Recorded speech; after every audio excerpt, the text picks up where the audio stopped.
to educate other adults, as it were. And sometimes, again, this is an area that can be a stumbling block for those seeking certification as trainers.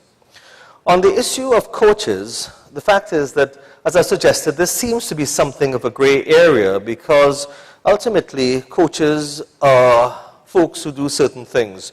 They monitor and supervise the practical exercises that are carried out during the mediation training process.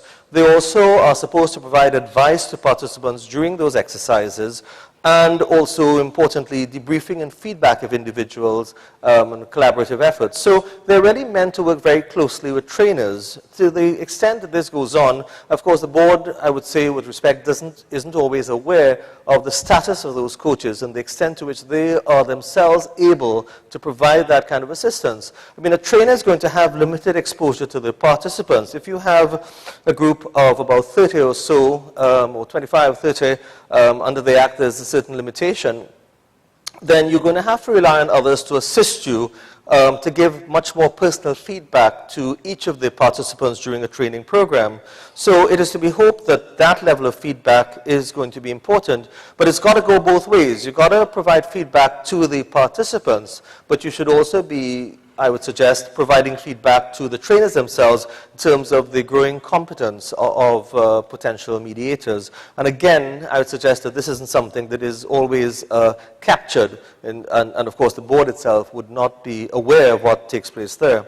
The other issue is that coaches do observe the role plays, which is central to any training. You look at any training program around the world, whether in the UK or Canada or different parts of the Commonwealth, and the fact is that it's a very similar system in some ways. But in a particular study carried out not that long ago, White and Agnew concluded that many coaches seem reticent to give adequately specific guidance to the trainees in the form of specific framing suggestions. Sometimes as a coach, you're encouraged not to be too negative. And in a sense, that is important. I mean, you don't want to discourage anyone, but at the end of the day, you've also got to be bearing in mind that somebody seeking to be a mediator should be given realistic feedback in terms of what they're doing and hopefully encouraged to try to get things right. And in some ways that's easier said than done, but it is important that we don't try to sweep under the carpet or cover up things that need to be looked at, and that participants are really given proper feedback to assist them with their own training needs and so on.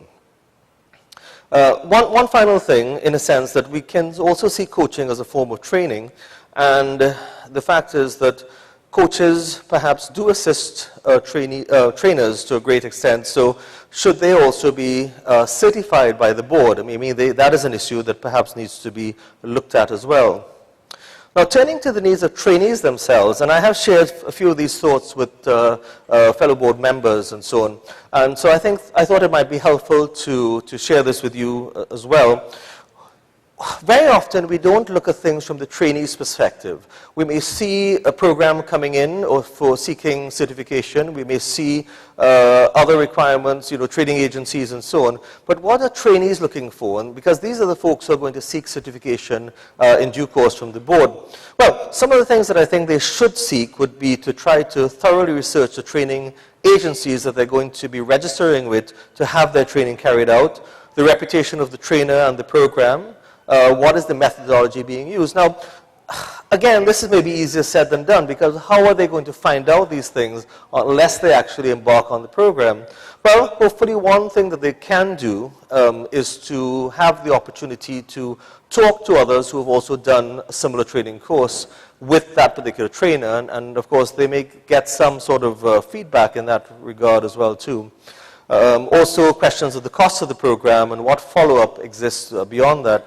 The question of elucidative as opposed to prescriptive approaches I will deal with very shortly.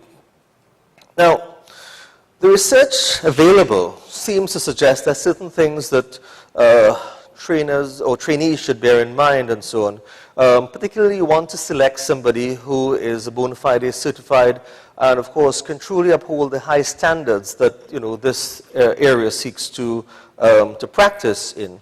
And of course, you also should be aware that while it might seem to be convenient, there's a lot of stuff available online which is not always accurate. And therefore, while it's remarkably easy to surf the net with all sorts of devices these days, you still got to be careful that the information you're getting is accurate as well too. There are also questions of some trainers not always being truthful, as you know, unfortunately, in terms of their overall qualifications. And again, this is something to be borne in mind. Now, in terms of the program, I mean, one might assume that if the board certifies a program as being compliant with the Act, that it should be fine, and so on. But it's one thing if you are given a draft program to look at and, you know, the board as a whole decides that this is suitable, and quite another thing to know how that program is truly implemented. The extent to which the organization is going to carry out all the things that it is supposed to do under the Act and so on, and to ensure that the trainees accumulate the necessary number of hours. What do you say to a trainee, for example, who decides that they can't always do this 40 hours because they're being called back to the office to do something really urgently, but they're going to be back the next day or whatever? I mean, some of you who are trainers in the room might have had to deal with situations like that. Now, strictly speaking, under the Act, you really should make arrangements to do a make-up if they've missed the hours of training. But again, it's very difficult for the board to gauge that kind of thing and to the extent to which that actually goes on. The fact is that any credible training program should try to deal with some of these issues. And as I've mentioned, you should have the opportunity to converse with colleagues to know their views about a particular training program as well. In terms of training methodology, again, trainees should consider what approach is used and so on. Normally, these programs are very, very interactive, and I think that's a very positive thing because you've got to interact with the people that you will be hopefully mediating or assisting to resolve their disputes. But there are also issues of the relevance of role plays. Again, you look at the work of some of the foreign trainers and the extent to which role plays might be seen as universal. There's certainly some truth in that. But the question is, do we again try to marry or tie in these role plays with local cultural considerations and so on? Now, it's an international qualification. I mean, if you are certified as a mediator here, hopefully this is something that, you know, you should be able to take with you wherever you happen to go.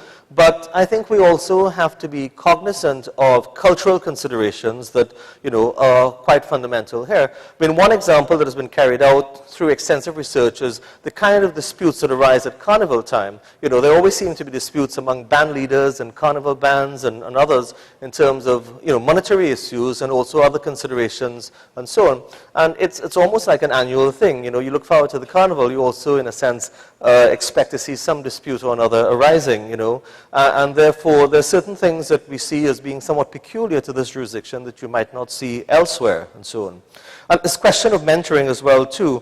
What sort of mentoring is provided to mediators or people seeking certification to advance their skill level? Now, we're seeing more and more attempts to bring in programs which are going to take things to another level. So there are a lot of folks who would do a basic mediation program, but then, you know, hopefully they would be encouraged if they can manage it financially or otherwise or get the funding to take on a more advanced program. And I think that is extremely important as well, too. Now, getting back to the question of illustrative and prescriptive, this is principally to do with context.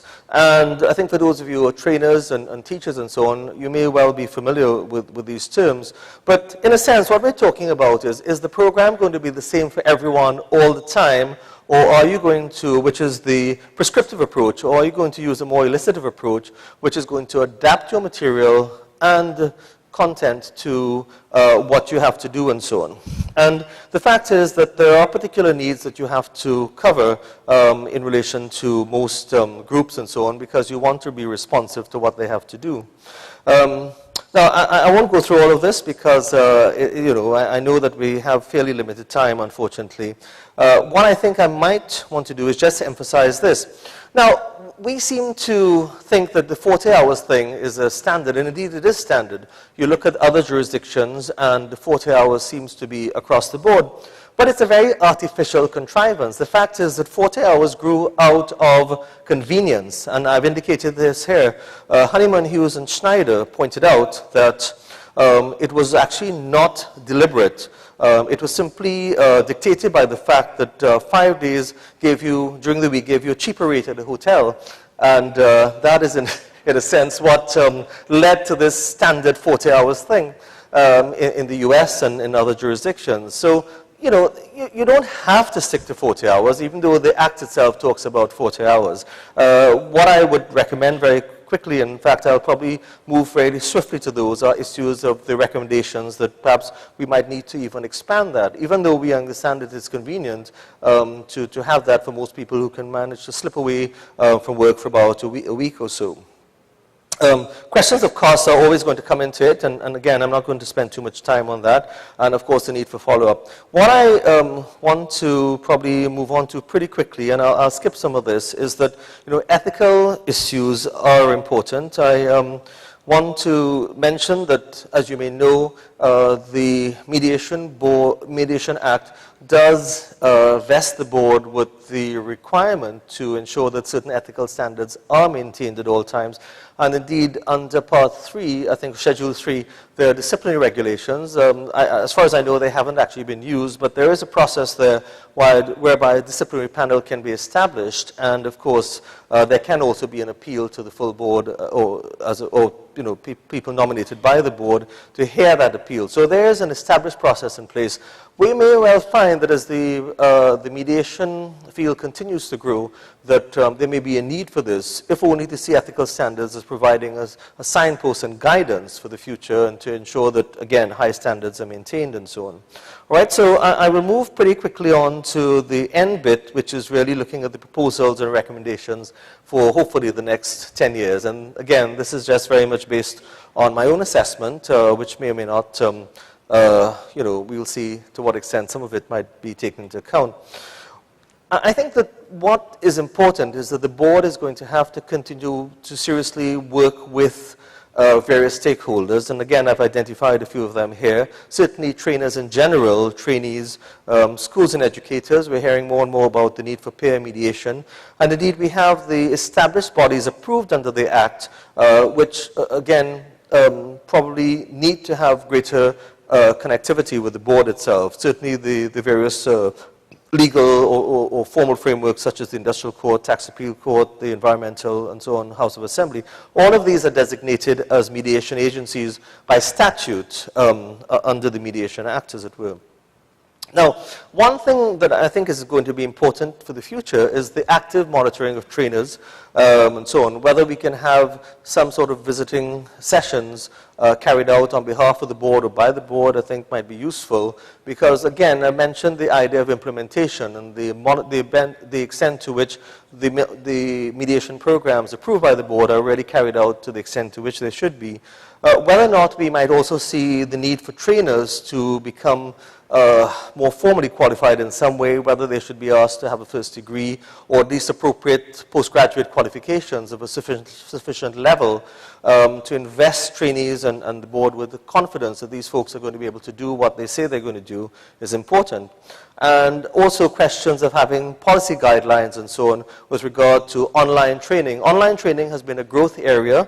We're going to see more of it in time to come, and therefore I think it's important that we look seriously at what can be put in place. I mean, this isn't something that perhaps was a major feature of what was the situation back in 2004, but I think, you know, over the next decade we can see that assuming greater importance.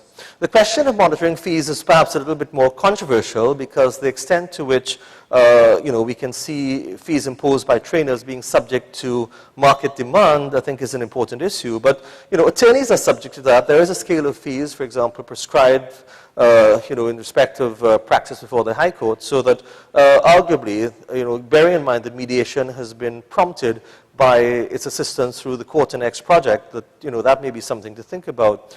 The other thing that the board is able to consider, perhaps, over the next decade is the extent to which some distinction should be made between generalist and specialist trainers.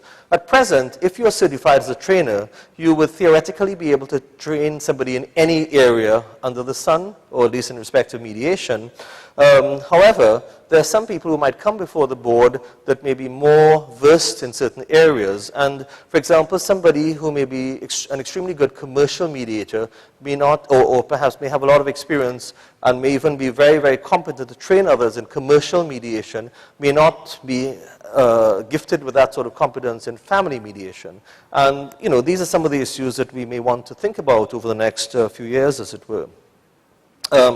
In terms of private and public, again, this might be another controversial issue, but the extent to which you may have a state-run mediation training agency, in a sense we have now the National Center for Dispute Resolution, but I think their orientation may be a little bit different here. What I'm suggesting is that perhaps the state, if we're going to encourage the growth of mediation, may want to look seriously at assisting in some ways so that as many people as possible can, you know, get this sort of training and so on, whether they use it informally in a domestic context or they use it in a broader context, perhaps to earn a living or at least to contribute towards a higher standard of life and so on. I mean, that is something to think about.